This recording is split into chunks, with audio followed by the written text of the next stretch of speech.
This is a step-by-step guide for you to build a functional physique. Not for the reasons of vanity metrics that the kuffar want you to do, not to like attract girls and do all this red pill stuff. For a real purpose, for a real reason, which is to use your body to serve the deen of Allah subhanahu wa ta'ala. To use your body, yes, to get aesthetics, to look good for halal purposes, and also to become big, strong, and have the ability to protect people around you and yourself, inshallah. So if you're interested in this, if you want this ultimate guide to this modern Jundallah body, then continue watching this video for the next 20 or 30 minutes. I'm going to be breaking down the information, the mindsets, the step-by-step protocol, and the actual template will be here for free. Then watch this entire thing. Inshallah, you get value. Let's get into it. The number one thing we have to think about is why. Rasulullah sallallahu alayhi wasallam said the actions are according to intentions and everyone will get what was intended. And so our niyyah is number one, and it has to be from the heart, because I think a lot of us, we may watch videos like this, training Islamically, and we should have a niyyah for this, and it's like it doesn't enter our heart to like train for the sake of the amana of Allah or train for the sake of more ibadah. I guess for me, I've never had that truly in my heart yet. Inshallah I will, but I've always tried to portray that, but it's never been in here. So it's never truly the intention. What we need to be is sincere in the reason. It has to touch your heart. It has to be honest to you. And just some tips in terms of implementing intentions in terms of workouts. The first thing is like, don't overdo it. Because that's something I did. I kind of got paranoid that I wasn't thinking about my intention all the time. And then I went crazy. Just keep your intention in mind. Make it solid. Like write it down or know it off by heart so that you know exactly what it is, and keep it in mind relatively throughout your workout so that you don't forget why you're doing it. And also make dua every single time before you train. Ask Allah subhanahu wa ta'ala to make intentions sincere for him in terms of why you want to train, as well as to grant you all the things you want your intentions to do, inshallah. And that will help you a lot. And start the workout with bismillah. In terms of actively building these intentions in our hearts, there's two ways. The first way is connecting your intention. Most of us will have intentions, either good intentions, but not exactly connected to the pleasure of Allah. But if you were just to connect it to the pleasure of Allah, it would change a lot of things. So for example, for me recently, I left training for so long, just mental health stuff, and I just got bored of it. Like I said, my old training regimen, which is not this, just ruined me, and I just couldn't train. Like I felt horrible after like a month or two. I missed training. I missed feeling like that part of my identity, and I missed feeling healthy. And so recently I kind of just said, nah, I'm going to lock in. I'm done with this. I want to feel healthy again. And yes, that's great. But where do I connect that with the pleasure of Allah? What we do is connect it to a feeling that pleases Allah. That is true to me. So a feeling that's true to me is gratitude that Allah has given me this life and given me this body and this blessing. So if I just connect health to, I want to be healthy, but really I want to just take care of the trust that Allah has given me. And that makes me happy. That's a true, genuine intention. I want to take care. Now it is, right? It's not a lie. Because we connected that intention that was just for me, which is also a good thing, to the pleasure of Allah. Another thing you can do is if you want to be proud of yourself, you want to be happy with yourself and your physique. That's not a bad thing. But just try and connect that to every single time you look at yourself in the mirror, always say MashaAllah. Every single time you're training or you're doing a good set or whatever, just keep praising Allah subhanahu wa ta'ala. Alhamdulillah, subhanallah, MashaAllah, all these things, right? Just keep the pleasure of Allah in mind. Maybe you have an intention that you want to be aesthetic, you want to look great in that capacity. Well, maybe you say, okay, I want to look great so that I can keep my wife chaste and be a good husband to her. That's a great intention. Maybe you don't have a wife yet. May Allah subhanahu wa ta'ala grant it to us, But my point is, at least I have that intention. Like, yeah, I want to train, not just for aesthetics, I want to attract girls. No, a specific one. My wife, I want her to be chaste, and I want her to be, happy that she waited and through all of the deen. I don't want her to be, not fulfilling her desires and stuff. So that's a wonderful thing. That's a wonderful intention. And you keep that in your heart. You just connect what you already have to inside your soul, why you really train, into something that is pleasing Allah subhanahu wa ta'ala. A second thing you can do is form new intentions.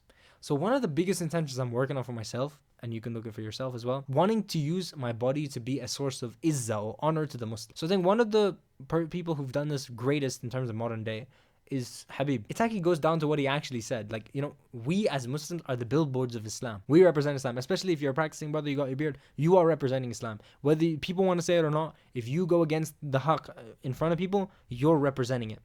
And you're putting a bad image on Islam or a good image on Islam, on the people, kuffar, Muslims, whatever. And so what he said is, kuffar or non-Muslims, they don't read the Quran or the Sunnah, they read you. So he was referring to your akhlaq and your adab, but this can also be your body. Back in the day when we had just started Fi Sabilillah as a thing, me and the boys, I think Lorenzo was making the point that it's not attractive to be a Muslim to the West. And I'm not saying we have to please kuffar, but to show it as the billboard, it's not an attractive billboard. To them, they see Muslims as weak, when that's totally opposite of what we were. The Sahaba were fit, they were strong. Rasulullah sallallahu alaihi wasallam was fit, he was strong. That's what the Muslims are. That's who we are. We want to try and have this intention of like, yeah, I want to be fit so that I can be a good billboard to the non-Muslims who are interested in Islam, to show them that this is the true complete system of existence, that we win in everything in this life and the next. You know, it's why so many kuffar, when they see Habib versus Conor, you can see the difference of Islam day, like right there, night and day. The difference of going to the partying hole and not being disciplined or dedicated at all, and being dedicated to the deen and succeeding in the dunya because of that. And that's what we want to do. We want to make that clear distinction. That it's not just the kuffar who get the success. It's not just the kuffar who look good. It's the Muslims. But we have something better. And showing that betterness is important. So we want to be a source of honor to the Muslims, a source of protection as well. Like Umar ibn Khattab, and I think this was something radiallahu anhu, he inspired in me, which is that when he became a Muslim, Muslims could pray outside. Isn't that awesome? We're so scared nowadays, and we just have to be those type of men who have that body enough to know that, not in terms of a mean way, but intimidating people in the sense that they don't mess with us. That we enable Muslims to practice their religion, to be protected by us around them. That's what we want. Isn't that a wonderful intention to train? To be strong and big in order to protect the Muslim. Service to your family. Carrying heavy things, heavy loads that your maybe grandparents, your father, your mother don't need to carry because you're there, you're strong. Things like service to the deen of Allah subhanahu wa ta'ala, in the sense of, you're young, you're fit, you're strong. You can help at the masjid, or you can help with outreach programs that your masjid does, in the sense that like you serve food, you carry things for them. All these things you can do with a strong, functional body. These are good reasons we should build it. And you can see that at the end of the day, yes, there is basic reasons, like I want to look good, I want to be proud. Again, we move that to the sake of Allah. But there's bigger reasons that we should. And if we connect this to the sake of Allah, it's going to be very important for us and help us with our discipline. I had been lost with my intention for training for so long, and I think that's why I also quit. I started training as a kafir, and I don't think I really changed my intention totally yet. I don't think I started training for this sake. I tried, but it didn't work. But now it's so much different. I think that health intention was big, and now that I've, Insha'allah, moved this health intention to taking care of the trust of Allah, I feel much better training. Like I feel happy training. And last thing is you making dua so that Allah subhanahu wa ta'ala can grant you this and also make it easy for you to act upon these intentions. Next thing is what is this functional training, and what I like to call modern Jundallah training. It's based on 3 principles. We want to achieve 3 principles. The first one's aesthetics. Of course, you want to look good, you want to have a V-taper, you want to be lean, you want to be muscular, you want to look pretty. Okay, that's not a lie. And of course you want to look pretty because you want a nice wife. That's not a lie here. But if you want a nice wife, you got to have the responsibility to say, listen, I need to be a good husband to even ask or even demand or even expect a nice wife. And of course, we aren't trying to be chaste for no reason, right? You actually want to be attracted to your spouse, but don't you want your spouse to also be attracted and happy? That's what we want. So of course we want to have aesthetics. There's nothing wrong with aesthetics. Maybe people get annoyed with aesthetics, or they don't like it. It's a fine thing to do with the correct intention. Number 2 is versatility. We want 3 things. We want hypertrophy, the ability to fight, and the ability to be mobility. These 3 things we need in our body. That's the versatility. And so I think a lot of us, when it comes to hypertrophy, especially me, like I remember back in the day, I was a gym bro, like proper. We're so stuck in our training style. It's like, what's the best training style? It's bodybuilding, it's calisthenics, it's strength training, like powerlifting, or it's boxing, or actually it's martial arts. It's like, we just stick to one. But the thing is with me, I've always wanted to do all of it at the same time. It's weird. Like I've switched so many times. I mean, I started, home workouts, then I went to the home gym, then I went to the real gym, and then I went to calisthenics, and then I went, like, real gym in terms of bodybuilding, then I went to calisthenics, then I went to boxing, then I went to bodybuilding, then strength training, then bodybuilding again, and then, calisthenics again, and boxing again. It's like, so much change, because I think we, as men, want to have all of it at the same time. But for some reason, we just put the cap on us. That doesn't make sense. Let's be versatile. Let's do all of it at the same time. And I also found problems balancing everything. So don't worry. Alhamdulillah, I found a way to balance everything by the will of Allah. And we're going to have that at the end of the video. So stay tuned for that. The entire template, the entire guide. It doesn't make sense. Like, we're all in our own camps. Like, yeah, bodybuilding is the best because of this. Or calisthenics is the best because of this. No, this is not religion. We don't have to argue which one's the best. Okay? You just take the good from all of it and you put it in one. There's good in strength training, like training 8 reps. You need to have that strong strength, yes. You need bodybuilding for a reason. You need calisthenics for a reason. You need functional training for a reason. You need martial arts for a reason. You need cardio for a reason. All of it is important. Let's put that in one. And that's what we're trying to do with the modern Jundallah physique. Because we want to be big. We want to be strong. We want to have the ability to fight. And we also want to have the ability to be healthy. At the end of the day, that is something that I think, maybe I sound like a grandpa, but I remember back in the day when I used to be a gym bro, I was like, I don't care about health, whatever, just like pump protein shakes or whatever. Like, No, it's an important thing. And alhamdulillah that we connect that to for the sake of Allah. Masculinity. We've talked about aesthetics, we've talked about versatility in your body, but we want to talk about masculinity. At the end of the day, one of the important roles of a man is to protect his family. Okay, and we were striving to be men. We've seen this in the example of the Sahaba. They went to jihad to protect the Muslims. Do we see that nowadays? It's very rare for us to see true men actually protecting their families. And the truth is that we're young, but in the future, we're going to have families. We're going to have to do this. Not just families, Muslims in general. We have to protect the Muslims. We have to protect the people because we fight for the justice. If some random person is getting oppressed, you're not just supposed to let it happen. You're a Muslim. For example, think of this example. Hijabi on the train. May Allah never let this happen to any hijabi. May Allah protect all of them. But imagine a hijabi on the train and she's getting harassed by some guy. What are you going to do? In our brains, we all think we'll be ready to just pounce on the guy. Don't worry, bro, I'm hench. You're not hench. Calm down. You don't know. And I think like this myself, so that's why I'm saying it like this. Are you actually ready to are you ready to get stabbed for doing the right thing for the sake of Allah? Are you ready to get stabbed? Realistically, let's for example say you're in London, some guy with a big puffer jacket comes to mess with a hijabi. What are you going to do? There's probably a machete under there. Are you ready to get stabbed for Allah? I'm not saying that that's what you're supposed to do, but I'm saying, are you brave enough to do that? And that's a different question, but are you even ready to fight? When you throw a punch, you're not going to get like pushed and stabbed. Like, are you going to be ready to fight that? Are you even confident enough in your competence to fight, to even get into that position? Like, a lot of our confidence and our ability to trust and have yaqeen is to take the means and trust Allah. But if we have no means, how are we supposed to do it? I don't think our iman is that strong. So having that competence will help you out. Are we ready to stop a fight most of all? With intimidation, in the sense that you're big, you're strong, you're not the type of guy you want to be messed with. That the best thing we can do is stop a fight from the beginning. And that means looking huge and looking like a threat. Are we even there? No, probably not. I'd say myself, even. Are we ready to protect our family if a robber comes in, man? Because that's our job. We're not like these modern liberal guys. We know our job. But are we even ready to do that? Modern Muslims, I don't know. Maybe us young men, maybe. But that bravery comes from that confidence and the competence, and we need that competence. We need to build these things as best we can. Because of course we'll never be the best fighter. There's always going to be a better fighter. There's always going to be a guy with a weapon. But the best you can do is prepare as best you can. And trust Allah subhanahu wa ta'ala with the rest. Let's get into chapter 2, the training methodology. What is the point and what is the way we're going to be approaching this training with all this versatility and all these things? Because it is quite a lot of factors in this training. Point number 1 is hypertrophy. So how are we going to achieve hypertrophy? Like I said, lots of us, and I think I've always done this where I don't stick to one. Like I kind of just keep switching training styles instead of like meshing it. Because I also had my problem of always trying to separate them into little boxes when there's good and we put that all in one place. I mean, some people even crap on bodybuilding. I don't know why. I've seen it so much in my comments in different places. Why are you crapping on bodybuilding? Why are you crapping on looking nice and being big? Like I saw people saying and I get their point. I'm not here to argue that. I get it, but I think you're saying it the wrong way. Saying things like you have fake muscle, you're not really a body, like you're not really using it for your function. It's like just one form of training is never going to be enough. And that's the problem that I've realized recently. And it's because of my own mindset and limiting mindset that I watched gym TikToks, and that made me super into just bodybuilding. That doesn't make sense. Recently, I started doing a mixture because I've been trying to find a way to work out at home, and I haven't found that way. Where I tried just classic bodybuilding, it didn't work. And when I put the bodybuilding with calisthenics at the same time, because I'd done calisthenics and it wasn't enough. I had done bodybuilding, it wasn't enough. But when I put it together, it was amazing. It was fun. It's vibrant. There's so much variety, and it's also extremely efficient. Dude, you do so many different things, and you get to target all the different things, and we'll talk about benefits now. But just because I didn't try, because I was so stuck in one way, I've never combined it at the same time. And even now, by next week, Insha'Allah, I'll be adding martial arts to the mix as well. Mixing it all together, I felt it's great.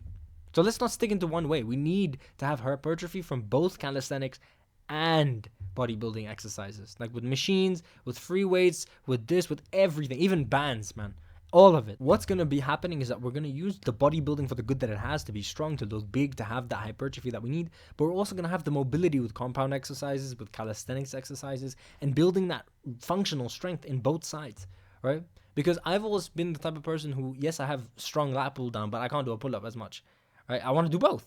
And that's something that I've always struggled. Then I'm going to focus on one. No, just do both. I'm trying to break this mindset because I had it for so long and I don't know why. It doesn't make sense. Let's just be versatile.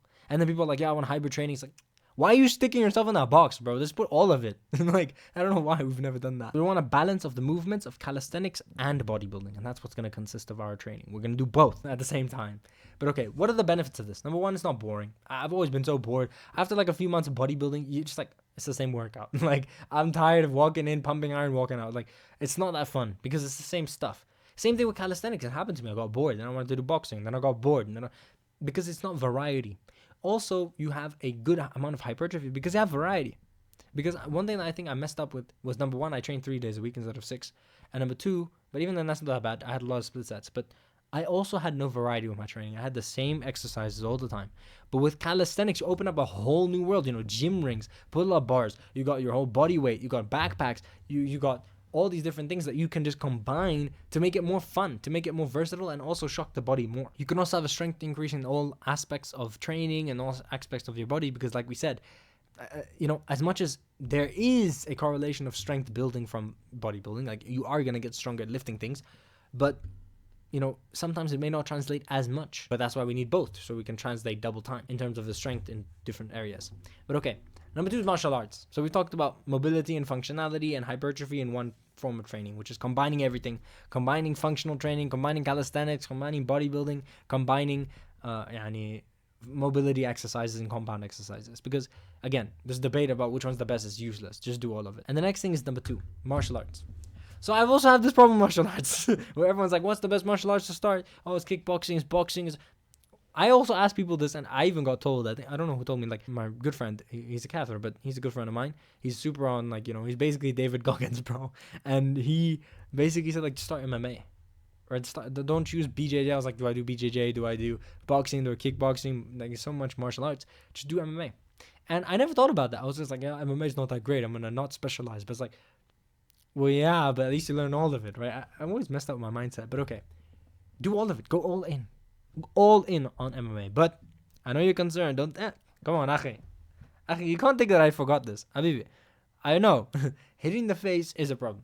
Okay, so we have to consider what we're gonna do. So there's 3 choices we can take. Number 1 is you live in a Muslim country and there are some MMA gyms and kickboxing gyms and boxing gyms that don't punch the face. There are some. If not, go to your MMA gym or local MMA gym and ask them if this training that you can do, can you just not punch people in the face, right? When it comes to sparring, can you do body sparring with the coach rather, or something else? Like, I know you will take a hit on your experience, but for my religion, I can. Okay. If they say yes, great. But if you either can't afford it, or like for me, I'm not able to go to MMA right now, or you can't do whatever, then just either go to a single gym, meaning like there's no MMA gym around you can do BJJ, choose an art, and just stick with it until you want to find a way to do all of it, or just go home and do home workouts with specifically striking art, because it is hard to do grappling at home and teach yourself grappling at home. Boxing is a bit easier and stuff like that.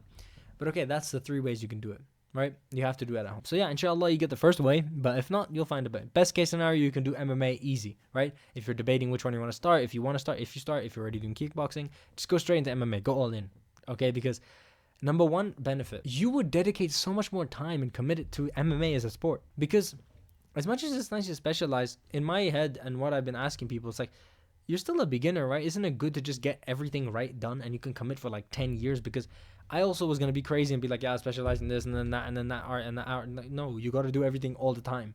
Like, you can't just do boxing for 3 years and just forget how to do boxing and go do grappling for 3 years. And as much as it will hold on, but let's just build everything at the same time. That's going to be good. You can commit for a long time. Also, you get to learn all the styles at the same time. So your fighting will progress over time, yes, but you will be kicking and grappling and wrestling and striking at the same time. So you can build that up over time, but it's a complete package. You don't have a weakness in that sense. And it's more fun, there's variety, because I also got bored of boxing because it's just striking. But if you have striking and kicking and grappling and wrestling, it's like more variables that you're training. And cardio is obligatory, so health-wise, this is a great thing. And functionality with your body. You're going to be doing stretches, you're going to be doing different movements that you normally wouldn't do, and you're building this ability to be functional with your body. And of course, cardio is a big element of that most of us gym bros don't really use. But okay, let's move into the next thing, which is chapter 3, which is the Islamic Functional Training Guide. There's some principles in terms of what we're trying to do. We're trying to combine bodybuilding, functional training, calisthenics, compound exercises, iso exercises, strength training in one go, and martial arts. And so alhamdulillah, I don't even know how I got the scheduling right, because I've always asked myself this question, but we found a good schedule to follow in terms of getting a good balance of everything, right? And so that's all available for you. I could go through this entire thing, but I think it's not valuable for me to just sit here and explain to you what exercises are there. I made the entire written guide for you. It's entirely there. It's not like I'm leaving you alone. It's in the description, by the way, like the entire written guide of this chapter 3, and also like your template for a workout is there. Like all the examples of workouts, what you do, some extra things and tips. Remember that you should be changing these exercises. The goal of this type of training that we're creating here is just complete versatility. You just want to do all of it. Like 1 week you're doing push-ups, next week you're doing bench press, next week you got to keep changing it up. Because that's the point. We're supposed to build strength in all areas. Also, number 2, track your progress, track your weights, track your reps in a journal. I have mine. I don't know where it is. Oh, yeah, it's somewhere here. But I did it for so long when I started bodybuilding. My personal trainer, when I started, because I started with him, he always told me and always showed me as an example to track your weights. And I haven't been doing that recently, but Insha'Allah, you should, if you have especially the time in the journal, because it's going to help you just progress faster and remember what you're doing, especially in the gym. You got to know exactly what weight you're pushing. So alhamdulillah, this workout routine, there are alternatives for at home. All of it can be done at home with minimal equipment, like a pull-up bar, like some gym rings, like some dumbbells that are adjustable, and some cables. You can try and adapt this so much to at home, whether you're the beginner or whether you're already at the gym, whether you're already in MMA. There's so much different things you can do already. I'll also be linking in the description videos to the boxing workouts that I do. Just turn down the music. Just before I leave, if you enjoyed this video, this full guide, please subscribe. Inshallah, I do this every single week, just step by step, straight up, full, proper information, proper value. I'm not here to just wait and entertain you, even though I think I'm funny. Inshallah, may Allah bless you. So other than that, we also have the haram habits course dropping soon. Scared about that, but inshallah, it's gonna be good. So go get your training guide. It's for free. Make a copy. I think that's all you can do. And yeah, may Allah subhanahu wa ta'ala bless you. Assalamu alaikum wa rahmatullahi wa barakatuh.